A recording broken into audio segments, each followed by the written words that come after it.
নমস্কাৰ টাইমিটলৈ স্বাগতম জনাই ষ্টুডিঅত মই এপলিনা আৰু এই মুহূৰ্তত লৈ আনিছো অন্যটা খবৰ কাইলৈ যেহেতু অযোধ্যাৰ ৰাম মন্দিৰৰ প্ৰাণ প্ৰতিষ্ঠা হ'ব অযোধ্যাৰ ৰাম মন্দিৰৰ প্ৰাণ প্ৰতিষ্ঠাক লৈ ইতিমধ্যে দেশৰ কেইবাখনো ৰাজ্যত ৰাজ্য চৰকাৰসমূহে বিশেষ নিৰ্দেশ জাৰি কৰিছে আৰু অসমতো সমান্তৰালভাৱে বিশেষ নিৰ্দেশ জাৰি কৰিছে ৰাজ্যৰ মুখ্যমন্ত্ৰীগৰাকীয়ে আজি সংবাদমেল যোগে 6টা বৃহৎ ঘোষণা কৰিছে কাইলৈৰ দিনটোক লৈ কি নিয়ম পালন কৰিব লাগিব ৰাজ্যবাসীয়ে হিন্দু মুছলমান খ্ৰীষ্টান সকলো ধৰ্মৰ লোকে পালন কৰিব লাগিব 6টাকৈ নিৰ্দেশ কাইলৈৰ দিনটোৰ বাবে হিমন্ত বিশ্ব শৰ্মাৰ 6টা ডাঙৰ আহ্বান ইছলাম ধৰ্মাৱলম্বী লোকসকলে কাইলৈৰ দিনটোৰ বাবে মছজিদত নামাজ পঢ়ক কাইলৈ উৰেটো দিন মছজিদত নামাজ পঢ়িবলৈ ইতিমধ্যে আহ্বান জনাইছে ইছলাম ধৰ্মাৱলম্বী লোকসকলক খ্ৰীষ্টান ধৰ্মী লোকসকলেও কাইলৈ গীৰ্জাঘৰত প্ৰাৰ্থনা কৰক মুঠতে আধ্যাত্মিক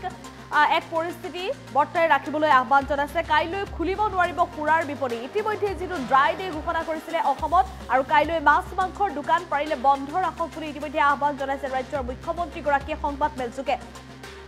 ইছলাম ধৰ্মী লোকসকলে ভাৰতৰ বাবে কাইলৈ দুৱা কৰক বুলি উল্লেখ কৰিছে সমগ্ৰ ভাৰতবাসীৰ বাবে কাইলৈ দুৱা কৰিবলৈ ইছলাম ধৰ্মৰ লোকক আহ্বান জনাইছে কাইলৈ বন্ধ ৰাখিব লাগিব স্কুল কলেজ বিশ্ববিদ্যালয় ব্যক্তিগত খণ্ডৰ স্কুলেও কাইলৈ বন্ধ পালন কৰিব লাগিব এই কথা ৰাজ্যৰ মুখ্যমন্ত্ৰী ডক্টৰ হিমন্ত বিশ্ব শৰ্মা ইতিমধ্যে আহ্বান জনাইছে সংবাদ মাধ্যমৰ জৰিয়তে কেইবাটাও আহ্বান জনাইছে মুখ্যমন্ত্ৰী হিমন্ত বিশ্ব শৰ্মাই কাইলৈৰ দিনটোৰ বাবে ৰাজ্যৰ মুখ্যমন্ত্ৰী ডক্টৰ হিমন্ত বিশ্ব শৰ্মাৰ 6টা ডাঙৰ আহ্বান সকলো ৰাজ্যৰ ধৰ্মৰ লোকৰ বাবে এই বৃহৎ আহ্বান জনাইছে ৰাজ্যৰ মুখ্যমন্ত্ৰী ডক্টৰ হিমন্ত বিশ্ব শৰ্মাই কিয়নো কাইলৈৰ দিনটোত যেহেতু অযোধ্যাৰ ৰাম মন্দিৰ প্ৰতিষ্ঠা হ'ব ৰাম মন্দিৰৰ প্ৰাণ প্ৰতিষ্ঠা হ'ব দেশৰ প্ৰধানমন্ত্ৰী নৰেন্দ্ৰ মোদীৰ উপস্থিতিত ৰাম মন্দিৰৰ প্ৰাণ প্ৰতিষ্ঠা হ'ব আৰু সমগ্ৰ অযোধ্যা নগৰীতে এতিয়া ব্যাপক ব্যস্ততা পোহৰে আলোকিত হৈ পৰিছে সমগ্ৰ অযোধ্যা নগৰী আৰু সমগ্ৰ ভাৰতবাসীও কাইলৈ দিনটোক লৈ উৎকণ্ঠা দেখিবলৈ পোৱা গৈছে সমগ্ৰ ভাৰতবাসীৰ অন্তৰতে আৰু ইতিমধ্যে ৰাজ্যৰ দেশৰ কেইবাখনো ৰাজ্যই কেইবাটাও বৃহৎ সিদ্ধান্ত গ্ৰহণ কৰিছে কিদৰে কাইলৈ দিনটো পাৰ কৰাব তাক লৈ ইতিমধ্যে ৰাজ্য চৰকাৰসমূহে নিৰ্দেশ জাৰি কৰিছে ৰাজ্যবাসীৰ বাবে উত্তৰ প্ৰদেশ মধ্যপ্ৰদেশ ছত্তীশগড় গোৱা হাৰিয়ানা ৰাজস্থান আদি চৰকাৰসমূহে ইতিমধ্যে বিশেষ ঘোষণা কৰিছে বজাৰ হাট সকলোতে তেওঁলোকৰ নিৰ্দেশ জাৰি কৰি দিছে চৰকাৰ কঠোৰ নিৰ্দেশনা জাৰি কৰি দিছে প্ৰত্যেকগৰাকী লোকে চৰকাৰ নিৰ্দেশনা পালন কৰিব লাগিব আৰু সমান্তৰালভাৱে অসমতো এতিয়া প্ৰতি ধৰ্মীয় যিমান অসমত ধৰ্মৰ লোকসকল প্ৰতিটো ধৰ্মৰ লোকসকলকে আহ্বান জনাইছে ইছলাম ধৰ্মাৱলম্বী লোকসকলক তেওঁলোকৰ মছজিদলৈ গৈ নামাজ পঢ়িবলৈ আহ্বান জনাইছে ৰাজ্যৰ মুখ্যমন্ত্ৰীগৰাকীয়ে আৰু খ্ৰীষ্টান ধৰ্মাৱলম্বী লোককো ঠিক তেনেদৰে গীৰ্জালৈ গৈ প্ৰাৰ্থনা কৰিবৰ বাবে আহ্বান জনাইছে আৰু ভাৰতবাসীৰ কুশলৰ বাবে আৰু ভাৰততে যেহেতু অনুষ্ঠিত হৈছে কালিলৈ এই বিশেষ কাৰ্যসূচী বিশাল কাৰ্যসূচী সমগ্ৰ বিশ্ববাসীৰ ওচৰতে জিলিকিবলৈ আগবঢ়া এই যি কাৰ্যসূচী সমগ্ৰ বিশ্ববাসীৰ সন্মুখত ভাৰতক গৌৰৱান্বিত কৰিবলৈ প্ৰতিষ্ঠা কৰা ৰাম মন্দিৰৰ প্ৰাণ প্ৰতিষ্ঠাকালৰ বিশাল কাৰ্যসূচীক লৈ যাতে সকলো সুকলমে সম্পন্ন হয় ভাৰতবাসীৰ ভালৰ কাৰণে ভাৰতবাসীৰ কুশলৰ অৰ্থে ইছলাম ধৰ্মাৱলম্বী লোকলৈ আহ্বান জনাইছে তেওঁলোকে যাতে মছজিদত তেওঁলোকৰ বাবে ভাৰতবাসীৰ বাবে দুৱা প্ৰাৰ্থনা কৰে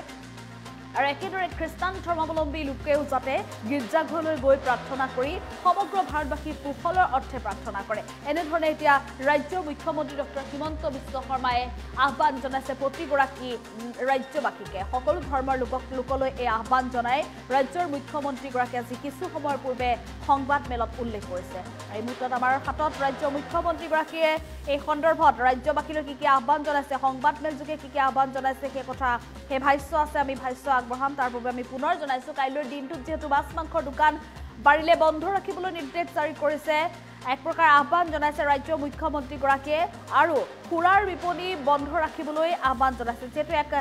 নিৰ্দেশ জাৰি কৰা হৈছিল ড্ৰাই ডে ঘোষণা কৰা হৈছিল পূৰ্বেও ইতিমধ্যে কেবিনেট বৈঠকত এই কথা উল্লেখ কৰি গৈছিল আৰু আজি পুনৰ সেই কথা দোহাৰিছে ৰাজ্যৰ মুখ্যমন্ত্ৰীগৰাকীয়ে আৰু বিদ্যালয় চৰকাৰী বেচৰকাৰী সকলো বিদ্যালয় কালিলৈ বন্ধ ৰাখিব ইতিমধ্যে দেশৰ প্ৰতিগৰাকী নাগৰিকে সমগ্ৰ বিশ্ববাসীয়ে দেখাকৈ কালিলৈ যেহেতু অনুষ্ঠানটো লাইভ টেলিকাষ্ট দিয়া হ'ব গতিকে সমগ্ৰ বিশ্ববাসীয়ে যাতে দেখিব পাৰে আৰু স্কুলৰ বিদ্যালয় মহাবিদ্যালয়ৰ সকলো ছাত্ৰ ছাত্ৰীয়ে যাতে এই বিশাল কাৰ্যসূচী উপভোগ কৰিবলৈ সুযোগ পায় ঘৰতে থাকিয়ে তাৰ বাবে এনেধৰণে ৰাজ্য চৰকাৰৰ মুখ্যমন্ত্ৰীগৰাকীও উল্লেখ কৰিছে আৰু এই মুহূৰ্তত ভাষ্য আছে ভাষ্য আগবঢ়াম আমাৰ ইছলাম বিশ্বাস কৰা লোকে হওক গীৰ্জা উপাসনা কৰা লোকসকলে হওক, কালি সকলোকে মই আহ্বান জনাম যে সকলোৱে যাতে এটা স্পেচিয়েল প্ৰেয়াৰ বা স্পেচিয়েল নামাজ পঢ়ে, যাতে ভাৰতবৰ্ষত আমাৰ সকলো জাতি ধৰ্মৰ লোক আমি একেলগে মিলিজুলি থাকিব পাৰোঁ। সো মই গধূলি যিটো নামঘৰত নাম কীৰ্তনৰ আহ্বান জনাইছোঁ, তাৰ লগতে মই ইছলাম ধৰ্মী লোকসকলক নামাজত, গীৰ্জাত যোৱা লোকসকলক চাৰ্চ ছাৰ্ভিচৰ সময়ত, উপাসনাৰ সময়তো অকণমান প্ৰাৰ্থনা কৰাৰ বাবে আহ্বান জনাম। কাৰণ এইটো আমাৰ হিন্দু ট্ৰায়াম্ফ নহয়, this is a triumph of Indian civilisation. ভাৰতীয় সভ্যতাৰ বিজয়, ই এটা ধৰ্মৰ বিজয় নহয়। এজন আক্ৰান্ত আহিছিলে আৰু ভাৰতৰ উপাসনাস্থলী এটা ভাঙি দিছিলে। আমি সকলোৱে জানো যে বাবৰ এজন আক্ৰান্ত আছিলে। গতিকে আৰু সেই আক্ৰান্তজন এনেকুৱা নাছিলে যে অকল হিন্দুক আক্ৰমণ কৰিছিলে, তেওঁ ভাৰতবৰ্ষক পৰাধীন কৰিছিলে। গতিকে ব্ৰিটিছ কলনিয়েলিজিম আৰু বাবৰৰ আক্ৰমণ বা বাবৰৰ সাম্ৰাজ্য প্ৰতিষ্ঠাৰ মাজত কোনো দৰাচলতে পাৰ্থক্য নাছিলে। বাবৰ ৱাজ এ ফৰেন পাৱাৰ আৰু বাবৰে আমাক আমাৰ উপাসনাৰ স্থলী যিয়ে ধৰ্মৰ নহওক কিয় ধ্বংস কৰি নিজৰ নামত মছজিদ বনোৱাই হওক বা আন হওক, মই ভাবোঁ ই কোনো ভাৰতীয়ই ই একচেপ্ট নকৰে। গতিকে কালি অসমত জাতি ধৰ্ম বৰ্ণ নিৰ্বিশেষে এই প্ৰাণ প্ৰতিষ্ঠাৰ মহা উৎসৱটো পালন কৰাৰ বাবে মই আহ্বান জনাম। আমাৰ ইছলাম বিশ্বাস কৰা লোকে হওক, গীৰ্জা উপাসনা কৰা লোকসকলে হওক, কালি সকলোকে মই আহ্বান জনাম যে সকলোৱে যাতে এটা স্পেচিয়েল প্ৰেয়াৰ বা স্পেচিয়েল নামাজ পঢ়ে, যাতে ভাৰতবৰ্ষত আমাৰ সকলো জাতি ধৰ্মৰ লোক আমি একেলগে মিলিজুলি থাকিব পাৰোঁ। সো মই গধূলি যিটো নামঘৰত নাম কীৰ্তনৰ আহ্বান জনাইছোঁ, তাৰ লগতে মই ইছলাম ধৰ্মী লোকসকলক নামাজত, গীৰ্জাত যোৱা লোকসকলক চাৰ্চ ছাৰ্ভিচৰ সময়ত, উপাসনাৰ সময়তো অকণমান প্ৰাৰ্থনা কৰাৰ বাবে আহ্বান জনাম। কাৰণ এইটো আমাৰ হিন্দু ট্ৰায়াম্ফ নহয়, this is a triumph of Indian civilisation. ভাৰতীয় সভ্যতাৰ বিজয়, ই এটা ধৰ্মৰ বিজয় নহয়। এজন আক্ৰান্ত আহিছিলে আৰু ভাৰতৰ উপাসনাস্থলী এটা ভাঙি দিছিলে। আমি সকলোৱে জানো যে বাবৰ এজন আক্ৰান্ত আছিলে। গতিকে আৰু সেই আক্ৰান্তজন এনেকুৱা নাছিলে যে অকল হিন্দুক আক্ৰমণ কৰিছিলে, তেওঁ ভাৰতবৰ্ষক পৰাধীন কৰিছিলে। গতিকে ব্ৰিটিছ কলনিয়েলিজিম আৰু বাবৰৰ আক্ৰমণ বা বাবৰৰ সাম্ৰাজ্য প্ৰতিষ্ঠাৰ মাজত কোনো দৰাচলতে পাৰ্থক্য নাছিলে। বাবৰ ৱাজ এ ফৰেন পাৱাৰ আৰু বাবৰে আমাক আমাৰ উপাসনাৰ স্থলী যিয়ে ধৰ্মৰ নহওক কিয় ধ্বংস কৰি নিজৰ নামত মছজিদ বনোৱাই হওক বা আন হওক, মই ভাবোঁ ই কোনো ভাৰতীয়ই ই একচেপ্ট নকৰে। গতিকে কালি অসমত জাতি ধৰ্ম বৰ্ণ নিৰ্বিশেষে এই প্ৰাণ প্ৰতিষ্ঠাৰ মহা উৎসৱটো পালন কৰাৰ বাবে মই আহ্বান জনাম। আমাৰ ইছলাম বিশ্বাস কৰা লোকে হওক, গীৰ্জা উপাসনা কৰা লোকসকলে হওক, কালি সকলোকে মই আহ্বান জনাম যে সকলোৱে যাতে এটা স্পেচিয়েল প্ৰেয়াৰ বা স্পেচিয়েল নামাজ পঢ়ে, যাতে ভাৰতবৰ্ষত আমাৰ সকলো জাতি ধৰ্মৰ লোক আমি একেলগে মিলিজুলি থাকিব পাৰোঁ। সো মই গধূলি যিটো নামঘৰত নাম কীৰ্তনৰ আহ্বান জনাইছোঁ,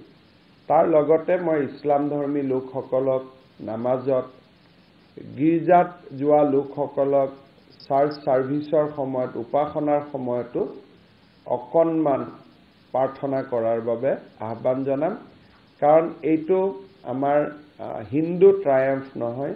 this is a triumph of Indian civilisation. ভাৰতীয় সভ্যতাৰ বিজয়, ই এটা ধৰ্মৰ বিজয় নহয়। এজন আক্ৰান্ত আহিছিলে আৰু ভাৰতৰ উপাসনাৰ স্থলী এটা ভাঙি দিছিলে। আমি সকলোৱে জানো যে বাবৰ এজন আক্ৰান্ত আছিলে। গতিকে আৰু সেই আক্ৰান্তজন এনেকুৱা নাছিলে যে অকল হিন্দুক আক্ৰমণ কৰিছিলে, তেওঁ ভাৰতবৰ্ষক পৰাধীন কৰিছিলে। গতিকে ব্ৰিটিছ কলনিয়েলিজিম আৰু বাবৰৰ আক্ৰমণ বা বাবৰৰ সাম্ৰাজ্য প্ৰতিষ্ঠাৰ মাজত কোনো দৰাচলতে পাৰ্থক্য নাছিলে। বাবৰ ৱাজ এ ফৰেন পাৱাৰ আৰু বাবৰে আমাক আমাৰ উপাসনাৰ স্থলী যিয়ে ধৰ্মৰ নহওক কিয় ধ্বংস কৰি নিজৰ নামত মছজিদ বনোৱাই হওক বা আন হওক,